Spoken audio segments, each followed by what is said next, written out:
Beginning. The desert moon of Halrix 4 was painted in shades of rust and dying gold when my squad arrived. The wind howled like a starving beast, dragging streams of dust across the battlefield. War had been Halrix's only season for decades, and every inch of the wasteland carried the scars of it. I wasn't supposed to be here.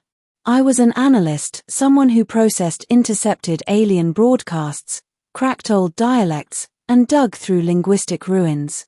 I was not a soldier. But the Terran Coalition had a strict policy, all personnel deployable when necessary. When the war with the Zerati Empire swelled again, they activated everyone, linguists included. The infantry unit I'd been attached to called me Bookworm. A nickname I didn't love, but I didn't hate either. Our mission today was simple: evaluate a crash site. A Zerati interceptor had gone down in the canyons. It could hold encrypted intel valuable enough to change the war if retrieved, or dangerous enough to kill us all if mishandled. When we reached the ravine, we found smoke, fire, and something worse, tracks. Fresh ones. Someone survived the crash, our sergeant muttered. Someone? I corrected softly. Or something. Because these tracks, large, clawed, yet precise, belonged to a warrior. A Zerati female, if I had to guess. I studied their culture for years. I could identify their combat imprinting techniques anywhere.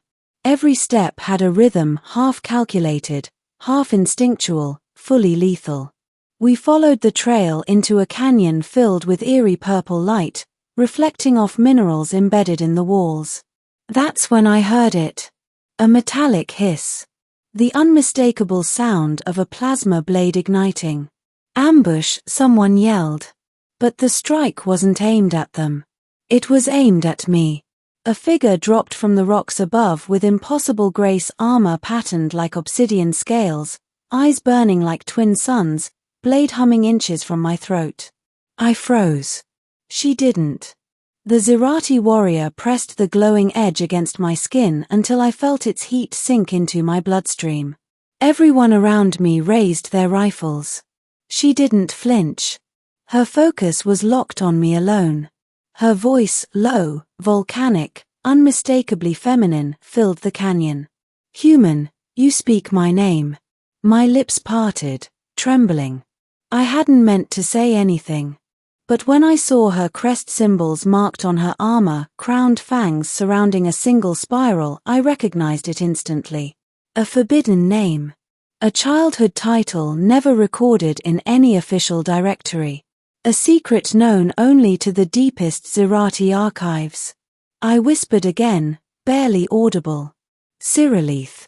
The warrior trembled. Her blade dropped instantly, clattering against the stone, its energy flickering out. Her eyes widened, breath caught in her throat. No human was supposed to know that name. Not even most Zerati soldiers knew it. And yet, I had spoken it. Correctly. Perfectly. As if I had pulled it straight from her own memories. She stepped back, chest rising rapidly, shock rippling through her entire body. You, she whispered. How? I didn't have an answer. And everyone else didn't have time to wait. My squad moved in, guns aimed. Stand down, the sergeant ordered. We're taking her. No, I interrupted sharply, surprising even myself. Don't touch her. The warrior looked between us, confused, shaken, still trying to understand how her most sacred childhood identity had escaped her world and reached my lips. And I wondered the same. Because I wasn't supposed to know it. No human was. Yet I had said it as easily as breathing. Middle. We brought her to the makeshift base. Though base was generous, it was a collection of repurposed cargo pods, solar shields, and unstable comm towers. The desert wind gnawed at everything constantly. Cyrillith, though everyone else called her the prisoner, was kept in a reinforced holding cell. A transparent barrier humming with containment energy sealed her in. But her eyes never left me. Not when I approached, not when I passed by, not even when I looked anywhere else. She watched me with the intensity of someone trying to solve a puzzle that shouldn't exist. The first time I stepped close, she spoke before I did. "You know the name of my first life," she said. "The name only my mother and bloodkin ever heard. A name buried with my family." I swallowed. "I don't know how I—" "You lie," she cut in sharply. Her voice was harsh, but something in her expression wasn't anger. It was fear. "Zerati names evolve," she continued. "Warriors earn new ones. I abandoned Cyrillith decades ago. The fact you spoke it means you saw me before I became who I am." "I've never seen you before," I said. "Then how?" She leaned closer to the barrier. "How do you speak words sealed in memories I buried long ago?" I hesitated, unsure whether the truth would make me sound insane. "I saw it in a dream," I finally admitted. Her eyes widened again, far more violently this time. "A dream," she whispered. "Impossible." I wasn't sure either. The dream had been strange, a child running through obsidian forests, laughing, calling out to someone. I had heard her name whispered through echoes, felt the warmth of a world I had never set foot on. A world I now recognized in her eyes. But dreams weren't intel. They weren't research. Yet the name came effortlessly when I saw her crest. "Tell me everything," she demanded. So I did. I told her about the burning trees, the storm clouds laced with silver, the stone arch carved with flowing Zerati script, and the child holding a glowing seed in her tiny hands. As I spoke, her expression changed slowly, shock softening into recognition, then trembling disbelief. "That dream," she said quietly, "is a memory I have never shared. Not with soldiers. Not with kin. Only with my mother, before she died." Her voice grew faint. "There is no reason a human should hold it." She pressed her palm to the barrier. My hand almost mirrored hers without thinking. "Who are you?" she whispered. "Just a linguist," I wanted to say. Just a man who never asked for this. Just someone who shouldn't be connected to her at all. But none of those answers felt true anymore. Before I could speak, alarms blared across the base. Zerati reinforcements inbound. Soldiers scrambled, shouting commands, power cells charging for combat. Through the chaos, Cyrillith didn't move. Her eyes stayed locked on me. "Your people will kill me," she said plainly. "And mine will kill you." She wasn't wrong.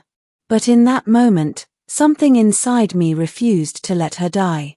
I smashed the emergency override on her cell. The barrier dropped instantly. Our sergeant whipped around. "What the hell are you doing?" Before he could reach us, Cyrillith moved, grabbing my wrist, slamming a glowing seal onto my armor. A Zerati symbol flared across my chest. She pulled me close, her breath hot against my ear. "You carry my mark now," she said. "No Zerati will harm you." "But what about the humans?" I asked. She bared her fangs in a sharp, primal smirk. "I will protect you." Then she lifted me effortlessly with one arm. Warriors of her class were stronger than any human and leapt over the barricade as explosions erupted behind us. Her people were already landing, crawling over the dunes like armored spirits of war. "Put me down," I yelled as we dodged plasma fire. "Not a chance," she snapped. "You freed me. I will free you." We disappeared into the canyon as the battle raged, sirens echoing through the wasteland. Middle, Part 2. Hours passed as we traversed the canyons, moving deeper into territory my maps didn't even cover. Cyrillith never loosened her grip on my wrist, as if I might disappear if she let go. Finally, at dusk, we reached an abandoned Zerati outpost, a circular temple carved into stone, glowing faintly with bioluminescent moss. "This place is sacred," she said softly. "And forbidden. For humans or Zerati. For everyone." She lit a torch-like device, illuminating walls filled with ancient symbols. My breath caught. It was the oldest Zerati dialect, a proto-language I had only seen fragments of. "How do you know this place exists?" I asked. Her voice softened in a way I had never heard before. "It belonged to my mother." We sat in silence for a moment, her armored form resting against the stone, my body aching from the day's chaos. Finally, she looked at me again. "You're not just a human. Not just a soldier. Not just a linguist." I laughed tiredly. "Then what am I?" Her eyes glowed brighter. "Connected. Somehow, connected to me." A shiver ran through me. And then, she removed her gauntlet. I had never seen a Zerati touch a human without armor before. Their skin was said to hold energy currents, capable of overwhelming human nerves. But she didn't hesitate. Her hand, warm, pulsing with alien life, touched mine. And a vision hit me instantly. We were children, running through the obsidian forest, laughing, holding the glowing seed together. Her name echoed around us, Cyrillith, spoken not by her mother, by me. I gasped and nearly fell backward. She caught me instantly, gripping my shoulders. "You saw it too," she whispered. "Didn't you?" Yes, I had. But the voice in the dream, in the past, in the memory, it was unmistakably mine. Ending. Night settled over the canyon, stars shimmering like frost across the sky. Cyrillith stood beside me at the temple entrance, her silhouette framed by pale moonlight. She broke the silence first. "There is only one explanation," she said. "And it should be impossible." "Say it," I whispered. "Our ancestors believed souls could cross lives. That ties formed in childhood could echo into the next. That two beings could meet again, even across species. Reincarnation?" I breathed. "Something like it." Her gaze softened. "You spoke my first name because you already knew it. You saw my memory because you lived through it once before. But I'm human," I said. "And I am Zerati," she replied. Yet here we stand. A quiet moment passed between us, one that felt like it stretched across centuries. Finally, she stepped closer. Her forehead nearly touched mine. "In that forest," she whispered, "you promised you would find me again." My chest tightened. "And you have." Her hand slid into mine again, less hesitant this time, more certain, as if the universe itself guided her. "What happens now?" I asked. She gave the smallest laugh, a warm, breathtaking sound I never thought a warrior like her could make. "Now." She lifted my hand to her chest plate. "Now we decide our future. Together." I looked into her eyes, burning, fierce, alive. And I nodded. We walked back into the temple side by side. Not as prisoner and captor. Not as enemies. But as two souls reunited after lifetimes apart. Far behind us, the war raged across the desert. But here, in this sacred place, we had found something far more powerful than any weapon. Something ancient. Something rediscovered. Something that made a Zerati warrior drop her blade instantly. Because I spoke the name no human should know. Her true name. From another life. And this time, she wouldn't let me vanish again.